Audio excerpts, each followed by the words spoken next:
Habibullah Qari Badavlat Yaqubbekning vafotidan keyin Qo'qon xonligiga panohlik tilab qochgan Farg'onadagi Uyg'urlarning naslidan bo'lib, uning dadisi Xalifa Damollam ayni chog'dagi Buxoro ulamolari ichida yuqori obro'yli zot edi. Habibullah Qari 20-asr kirish harfsida Buxoro shahrida dunyoga kelgan. 1906-yildan boshlab Buxoro shahrida Habibullah Qarining dadisi va sabdoshlarining qo'llashida İsmail G'asparali Qrimda boshlagan jadidchilik harakati qabul qilinib, burunqi kona va qaloq o'qitish usuli o'rniga yangicha o'qitish usulining unumi amaliy sinalgan. 2 yilda aran savodi chiqadigan bolalarning 2 haftada savodi chiqqanligidan hayron qolgan Buxoro amiri İsmail G'asparaliga Buxoro tavasidagi ma'rifni isloh qilish harakatiga boshchilik qilishni o'tingan.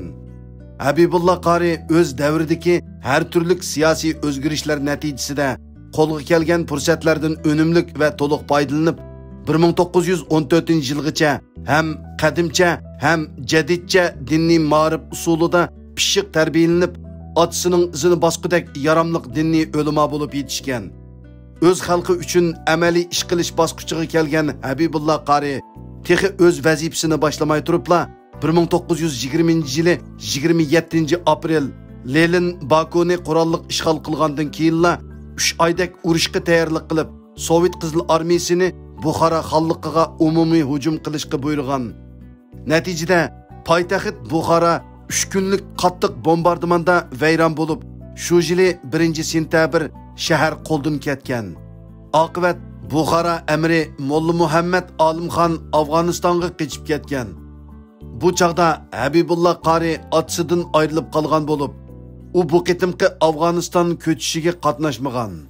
Hayotining dastlabki 30 yilida bunchalar ko'p keskin va olamshumul o'zgarishni o'z beshidan kechirgan Habibullah Damollam Markaziy Osiyo xalqining ma'naviyati va madaniyat saviyasining haddidan ziyoda tuvan ekanligini ko'rib yetib, ularni oldi bilan ma'rif va diniy islohot orqali uyg'otishni boshqa har xil siyosiy faoliyatlardan muhim va afzal deb qarab, İsmail G'asparali va otasining yo'liga varislik qilib, yangi qurilgan Buxoro Sovet Jumhuriyatining qo'llashi ostida Buxoro madraslarini tezdan umumyuzlik isloh qilib, o'z xalqining taraqqiyoti uchun qo'lidan kelganini qilgan. Bolsheviklar Buxoroni ishg'ol qilgandan keyin Habibullah Qari qatorliq Buxorolik ulamolar va jamoat arboblarga qaratgan taqib va nazoratni kuchaytgan. 1922-yili 4-avgust Turan qo'shinlarining bosh qo'mondoni Anvar Pasha Sharqiy Buxoro tavasida etib tashlangandan keyin Lenin Buxorodagi yuqori besimliq siyosatini ozroq bo'shatgan. 1923-yili Lenin to'liq palash bo'lib qolgandan keyin uning izbosarlari huquq talashish bilan band bo'lib qolgandan sirt kutilmagan biror voqealarning yuz berishidan saqlanish uchun 1924-yili yozda bir butun sobiq Turkiston avtonom jumhuriyatini 5 milliy jumhuriyatga parchalab bo'lgandan keyinla Buxorodagi Mir Arab diniy madrasasini avomga ichib bergan. Sovet markaziy hukumati shu chaqda Buxoro shahrida qolib qolgan 5 dаңliq diniy ulamoni bu diniy madrasaning mudarrislari qilib belgilagan.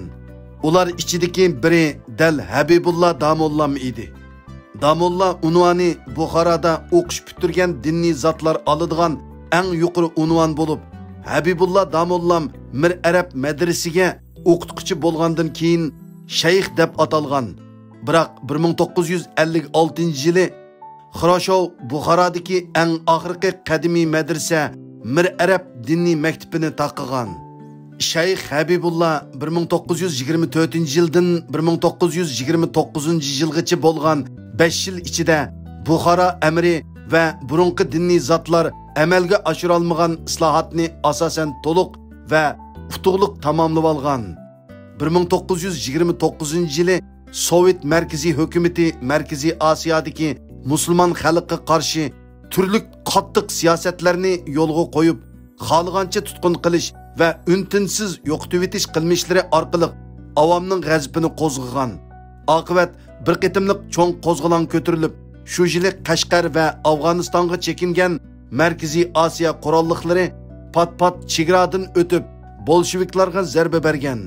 1929-yildagi qo'zg'olonning ma'naviy rahbari bo'lgan Shayx Habibullahga shu chaqdan boshlab xalq tarafidan G'ozi degan yangi martaba nomi berilgan edi.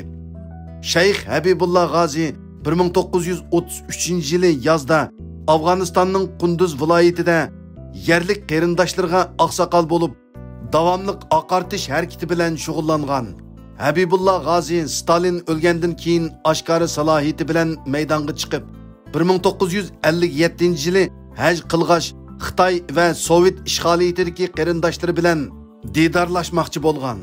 Chunki shu yillarda Xitoy va Rossiya islom dunyosida nupuz tiklash uchun qarallik yillik haj o'miga ta'sis qilgan edi. Habibullah G'ozi Tarim vodisidan kelgan Uyg'ur hojilar va Farg'onadan kelgan o'zbek hojilardan Sharqiy Turkiston va G'arbiy Turkistondagi xalqning qil ustidagi ahvolidan to'limi qayg'urgan. Shayx Habibullah G'ozi hajdan qaytib kelgandan keyin oxirgi umrini ching tutib, hozirgi Afg'oniston o'zbeklarining mavjudligi uchun olamshumul tuhfa qo'shdi. 5 yillik qattiq tirishchanlikdan keyin Hijriya 1381-yili Ramazonning 17-kuni, ya'ni 1962-yili 24-fevral Shayx Habibullah G'ozining pok ruhi boqi olamga qarab uchdi.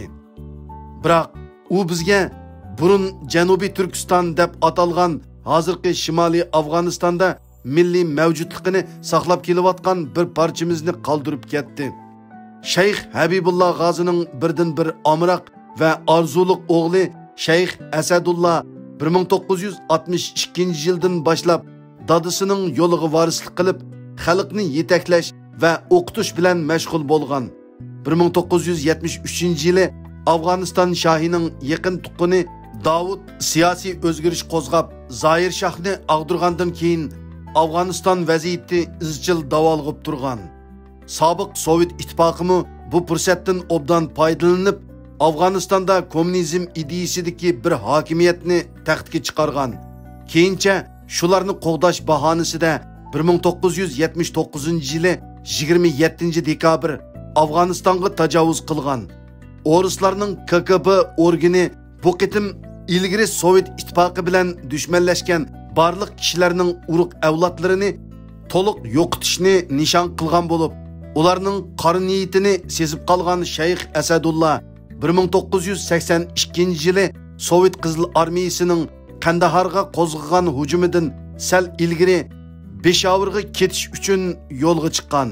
Biroq u bu qitim hech qanday tayyorliksiz va yo'l boshlag'uchisiz yo'lga chiqqashqa Sovet ittifoqining chorlug'uchi atriti bilan do'qirishib qolgan.